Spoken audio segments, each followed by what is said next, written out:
Welcome to the Country Watch Political Intelligence Briefing Quick Hits, a weekly briefing of hot stories across the world in brief. I'm Denise Youngblood Coleman, and I'm the Editor-in-Chief and Senior International Affairs Analyst at Country Watch. The featured country in the Political Intelligence Briefing is the United States. Outgoing President Trump refused to concede the election to President-elect Biden, despite losing one legal challenge after the next. The United States Supreme Court shut down one of several attempts by the Trump campaign in several states, led by Texas, to append the election results in favor of President Trump. This long-shot effort by the Trump campaign, Texas, and several other states met a quick, screeching, and final end on December 11th, when the United States Supreme Court rejected the lawsuit. In a short, clear, and concise order, the justices ruled that Texas did not have the legal standing to bring the case. The next key date to watch was December 14th, when 538 electors from the Electoral College in each of the 50 states and the District of Columbia gathered to cast their ballots for president. Normally, the Electoral College would be a perfunctory formality that would not change the outcome of the election held in November. In 2020, however, there was an overlay of drama associated with the procedure, given Trump's refusal to concede the election to Biden, his baseless accusations of fraud and theft, and relentless efforts to replace the will of the voters with his own will.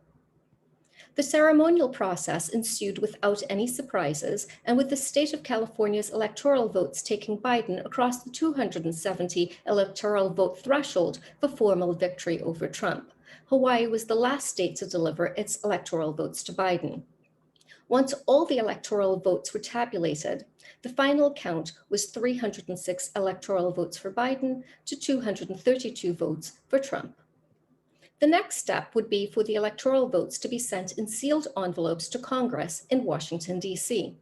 On January 6, 2021, at a joint session of Congress presided over by Vice President Mike Pence, the envelopes from all 50 states in the District of Columbia would be opened and the votes again tallied.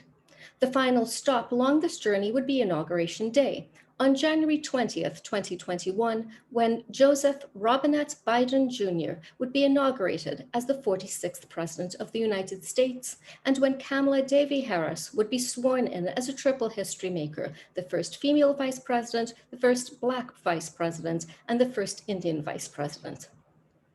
Meanwhile, President-elect Joe Biden was continuing the transition process by filling out his cabinet. Among the notable picks this week, Vivek Murthy would return to the post of Surgeon General.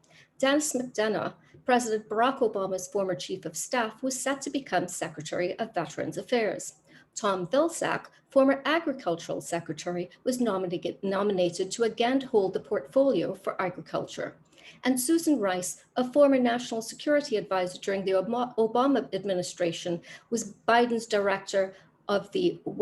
choice for director of the White House Domestic Policy Council. Despite having only 1 month left in office, President Trump was making his own cabinet moves. Of note was the news that Attorney General Bill Barr was stepping down. Moving into the wider world, there have been some last-minute negotiations between the United Kingdom and the European Union as they try to avoid a no-deal hard Brexit. Some progress has been made on a number of fronts. For example, the two sides reached an agreement on Northern Ireland's border checks. Another sign of progress came with the United Kingdom agreeing to withdraw particularly controversial clauses from the problematic internal market bill. Separate negotiations to reach a post-Brexit trade deal were ongoing, although the issue of fishing rights has continued to be a sticking point. In the area of foreign relations, there has been ongoing progress in regard to the Abraham Accords brokered by the Trump administration to get Arab countries to normalize ties with Israel.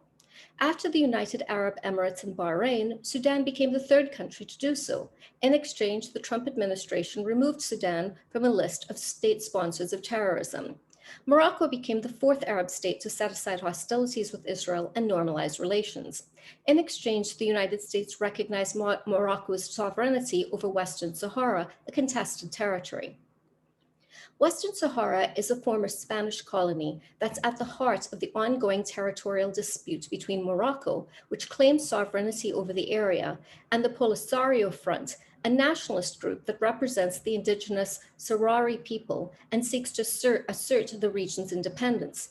From 1978 until 1991, the Polisario Front and Morocco have been embroiled in a conflict. A United Nations monitored ceasefire ended the armed conflict in 1991, with the United Nations repeatedly attempting to organize a referendum on independence. In the background were Sahrawi refugees flooding Algeria. The Trump administration has celebrated the normalization of ties between Israel and Morocco as another success within the Abraham Accords. But the reality is that recognizing Morocco's sovereignty over Western Sahara opens the door for major geopolitical challenges, and it also raises questions about whether or not these are actual diplomatic breakthroughs or quid pro quo transactions. Finally, on the coronavirus front, the United States has passed the grim death toll threshold of 300,000 lost lives. But in good news, the Pfizer BioNTech vaccine has received FDA approval, and the United States has begun the process of vaccinating its population, starting with healthcare workers. For more information about these and other stories, please read my political intelligence briefing, accessible from the front page of the Country Watch website at www.countrywatch.com.